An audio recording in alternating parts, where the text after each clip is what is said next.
আসসালামু আলাইকুম রহমতুল্লাহ, স্বাগতম সবাইকে আমার নতুন আরেকটা ক্লাসে।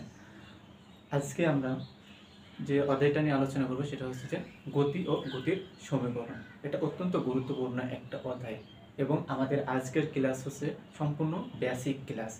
আমাদের এই বেসিক জিনিসগুলো যদি আমরা সব বুঝতে পারি সেক্ষেত্রে আমাদের মূল টার্গেট কিন্তু আমাদের ম্যাথ সমাধান করা, ঠিক আছে, প্রবলেম সমাধান করা। সেক্ষেত্রে আমাদের এই বেসিকগুলো খুবই গুরুত্বপূর্ণ। এই বেসিকগুলো যদি আমরা বুঝতে পারি তাহলে আমাদের ম্যাথগুলো করা অনেকটা সহজ হয়ে যাবে। তো সেই ক্ষেত্রে আমাদের যে বেসিকগুলো আমরা পড়বো আর কি, সেগুলো আমরা মনোযোগ সহকারে দেখব। আমরা যদি বেসিক না বুঝি তাহলে কিন্তু আমরা ম্যাথ করতে পারবো না। করতে পারবো কিন্তু অনেক সমস্যার সম্মুখীন হতে হবে। তার জন্য আমাদের বেসিকগুলো মনোযোগ দিয়ে দেখতে হবে। আমরা এই অধ্যায়ের মধ্যে যেই টপিকসগুলো নিয়ে আলোচনা করব, এই টপিকসগুলো আমি সাইডে আগেই নোট হিসেবে লিখে রাখছি যে যে এগুলো দেখতেছো, এই টপিকসগুলো নিয়ে আমরা এই অধ্যায়ের মধ্যে আলোচনা করব। আর এগুলো করলে আমাদের অধ্যায়টা মোটামুটি কমপ্লিট হয়ে যাবে। তাহলে চলো আমরা শুরু করি। প্রথমে আমরা আলোচনা করব রাশি নিয়ে।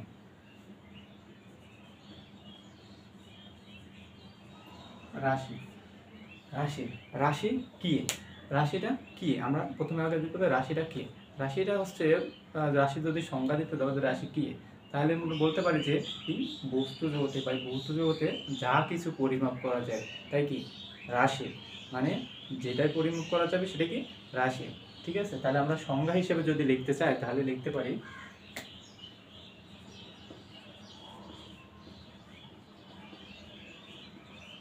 জগতে যা কিছু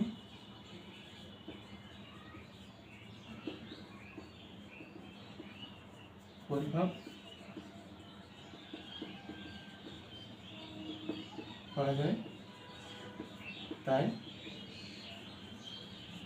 রাশি। বস্তু জগতে যা কিছু পরিমাপ করা যায় তাই রাশি।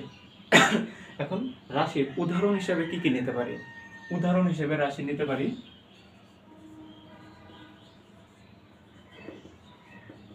উদাহরণ হিসাবে যেমন আমরা দৈর্ঘ্য নিতে পারি, দৈর্ঘ্য পরিমাপ করা যায়। তারপর হচ্ছে ভর নিতে পারি, ভর পরিমাপ করা যায়।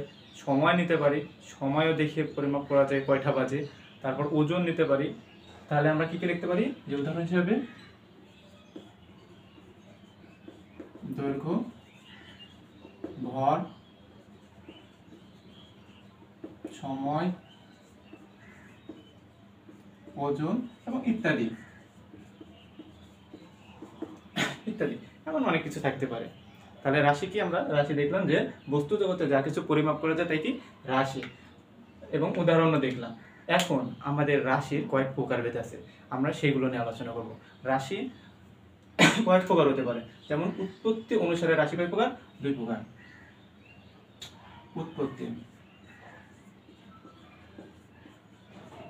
উৎপত্তি অনুসারে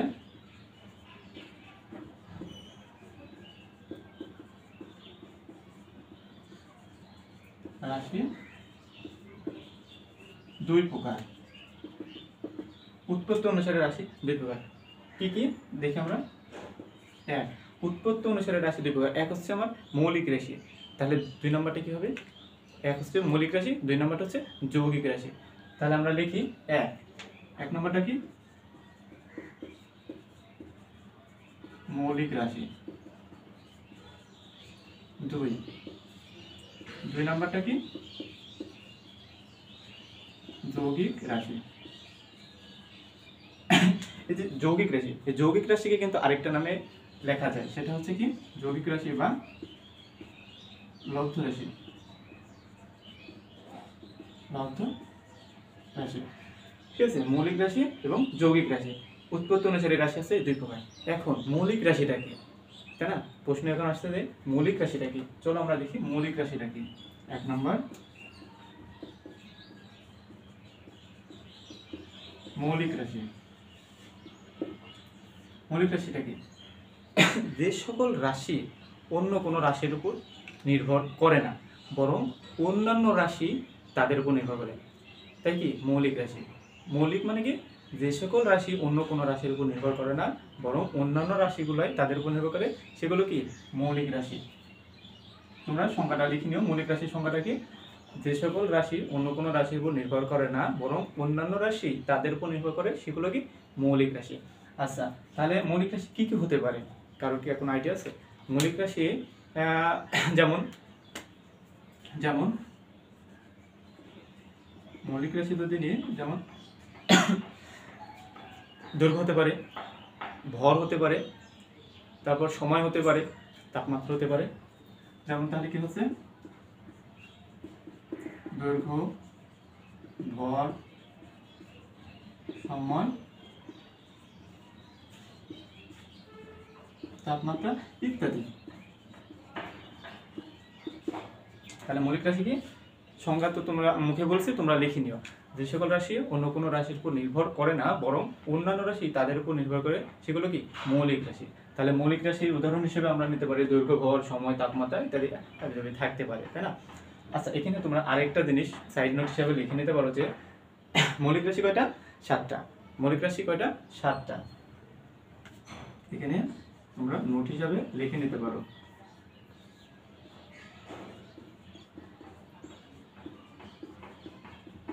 মৌলিক রাশি 7টি মৌলিক রাশি। 7টা মৌলিক রাশি কি কি, তাই না? এই যে আমি এখানে যে বলছি না, দৈর্ঘ্য, ভর, সময়, তাপমাত্রা, এই 4টা প্লাস তড়িৎ প্রবাহ,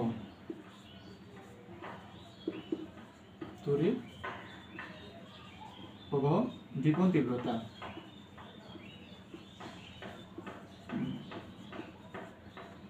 পদার্থের পরিমাণ,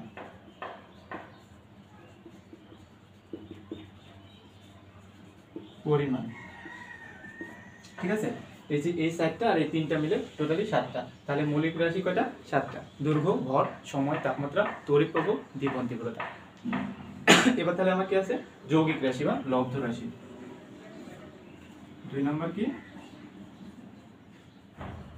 যৌগিক রাশি বা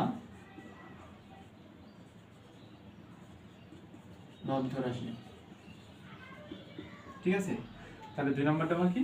যৌগিক রাশি বা লব্ধ রাশি। আচ্ছা, যৌগিক রাশিটা কি? মৌলিক রাশি আমরা দেখলাম, তাহলে যৌগিক রাশিটা কি?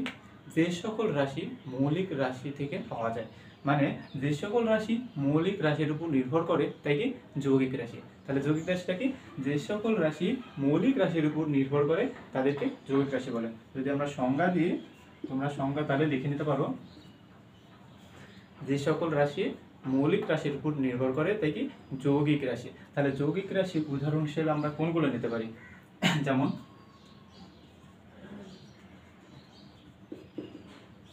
উদাহরণ হিসেবে আমরা তাহলে নিতে পারি ত্বরণ, বেগ, বল ইত্যাদি। তাহলে ত্বরণ নিতে পারি, বেগ নিতে পারি, বল ইত্যাদি। এগুলো কি আমার যৌগিক রাশি বা লব্ধ রাশি। তাহলে মৌলিক রাশি দেখলাম, যৌগিক রাশি দেখলাম। এবার আরো আছে, এটা কি উৎপত্তি অনুসারে রাশি হচ্ছে 2 প্রকার, এটা মৌলিক আর যৌগিক। আবার দিক অনুসারেও রাশি আছে, সেটা হচ্ছে দিক অনুসারেও রাশি 2 প্রকার। এবার দিক অনুসারে,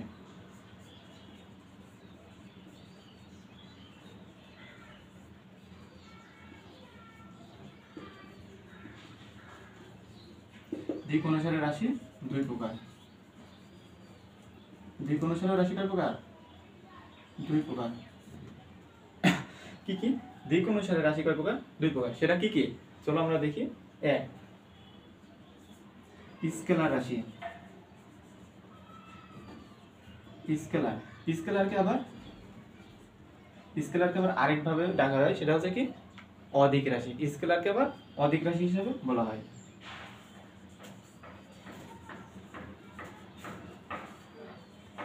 স্কেলার বা অদিক রাশি। আরেকটা কি ভেক্টর বা দিক রাশি, ঠিক আছে? তাহলে দিক অনুসারে রাশি কয় প্রকার? 2 প্রকার, স্কেলার বা অদিক রাশি আর ভেক্টর বা দিক রাশি। এখন স্কেলার রাশি কি আর ভেক্টর রাশি কি, তাই না? এখন বিষয় হচ্ছে স্কেলার রাশি, স্কেলার বা অদিক রাশি। এখানে দেখো যেখানে বলা আছে যে স্কেলার বা অদিক রাশি, এখান থেকে আমরা বুঝতে পারছি এটা দিক নাই, ঠিক আছে? তার মানে আমরা যদি এটা সংজ্ঞা লিখতে চাই তাহলে তোমরা সংজ্ঞা লিখতে পারো যে যে সকল যে রাশির মান আছে কিন্তু দিক নাই, এখানে অদিক বলছে তার মানে দিক নাই। যে সকল রাশির মান আছে কিন্তু দিক নাই, তাই কি অদিক রাশি। যে সকল রাশির তোমরা সংজ্ঞা লিখে নাও, আমি মুখে বলছি তোমরা সংজ্ঞা লিখে নাও যে অদিক রাশি কি বা স্কেলার রাশি কি, যে সকল রাশির মান আছে কিন্তু দিক নাই, তাই কি তাদেরকে হচ্ছে অদিক রাশি বা স্কেলার রাশি বলে। তাহলে এবার দেখি যে উদাহরণ হিসাবে যদি আমি স্কেলার রাশি বলি, উদাহরণ হিসাবে কি হতে পারে স্কেলার রাশি, তাহলে মান আছে কিন্তু দিক নাই, কার কার থাকতে পারে, দৈর্ঘ্য, দৈর্ঘ্য কোনো দিক আছে, দৈর্ঘ্য তো একটা দূরত্ব, যে কোনো দিকে হতে পারে দৈর্ঘ্য। তারপর কি ভর, ভর হতে পারে, ভর তো যে কোনো একটা বস্তুর কি একটা ভর, তার কোনো দিক নেই কিন্তু ওজনের আবার দিক আছে, তার মানে ভর, দৈর্ঘ্য ভর। আরেকটা কি সময়, সময়ের কোনো দিক নাই, সময়ের কোনো দিক আছে, কয়টা বাজে, কেউ কেউ বলবে যে কোন দিকে কয়টা বাজে, এরকম কয়টা বাজে, জাস্ট সময়, দৈর্ঘ্য ভর সময়। আবার তাপমাত্রা, তাপমাত্রা হতে পারে, তাপমাত্রা ইত্যাদি এরকম থাকতে পারে আরো অনেকে। তাহলে স্কেলার বা অদিক রাশির উদাহরণ কি দৈর্ঘ্য ভর সময় তাপমাত্রা ইত্যাদি। তাহলে এবার কি ভেক্টর বা দিক রাশি, ভেক্টর বা দিক রাশি যদি সংজ্ঞা দিতে চাই তাহলে এটা আমরা কিভাবে সংজ্ঞায়িত করতে পারি, এখানে অদিক ছিল এর জন্য দিক ছিল না, এখানে দিক আছে, তার মানে যে রাশির মান ও দিক উভয়ই আছে, তাই কি যে সকল রাশির মান ও দিক উভয় আছে, তাই কি দিক রাশি বা ভেক্টর রাশি। তাহলে এবার আমরা সংজ্ঞাটা, আমরা সংজ্ঞা মুখে বলছি, তুমি লিখে নাও যে সকল রাশির মান ও দিক আছে তাই কি দিক রাশি বা ভেক্টর রাশি। এখন ভেক্টর রাশি তো আমরা সংজ্ঞা দেখলাম, এখন ভেক্টর রাশি তাহলে উদাহরণ হিসাবে কি কি লিখতে পারি, ভেক্টর রাশির উদাহরণ হিসাবে যে সরণ, সরণ হতে পারে, সরণের অবশ্যই একটা দিক থাকতে হবে, সরণ। তারপর হচ্ছে কি হতে পারে, যে বেগ হতে পারে, বেগেরও দিক থাকবে। তারপর ত্বরণ হতে পারে, তারপর আরেকটা কি হতে পারে, বল, বল হতে পারে, এরকম ইত্যাদি হতে পারে। এখানে কিন্তু ওজন হতে পারে, কারণ ওজনের একটা দিক আছে, আগে বলছি আমি। তার মানে দিক অনুসারে রাশি দুই প্রকার গেল, একটা স্কেলার বা অদিক রাশি, একটা ভেক্টর বা দিক রাশি, উদাহরণ সহ দেওয়া হয়েছে আর কি।